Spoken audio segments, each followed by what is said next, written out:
حضرت سیدنا ابو ہریرہ رضی اللہ تعالیٰ عنہ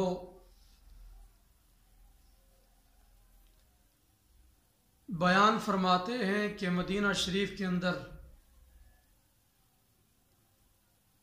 ایک یہودی چرواہا بکریاں چرا رہا تھا،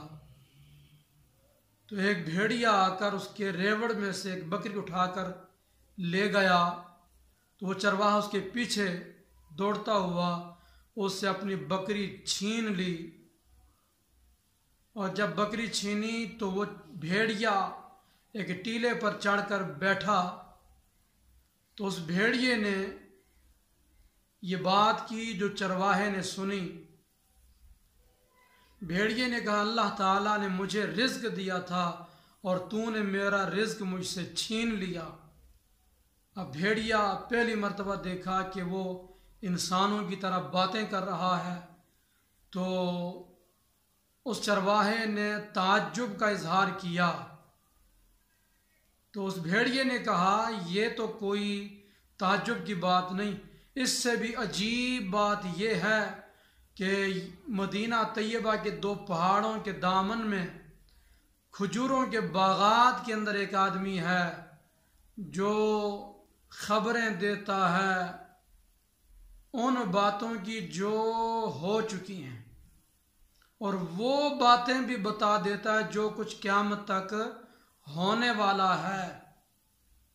تو چرواہے نے یہ باتیں سنی،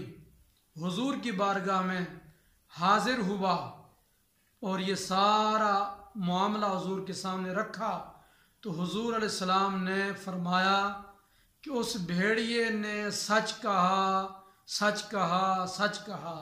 تو نبی پاک صلی اللہ تعالیٰ علیہ وسلم کا اس بھیڑیے کی بات کی تصدیق کرنا کہ جو کچھ ہو چکا اس کو بھی اللہ کا رسول جانتا ہے، اور جو کچھ قیامت تک ہوگا، جو کچھ ہو رہا ہے وہ سب حضور جانتے ہیں اللہ تعالیٰ کی عطا سے۔ تو یہی ہمارا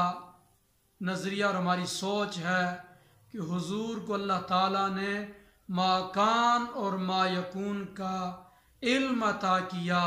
کائنات کا کوئی ذرہ ایسا نہیں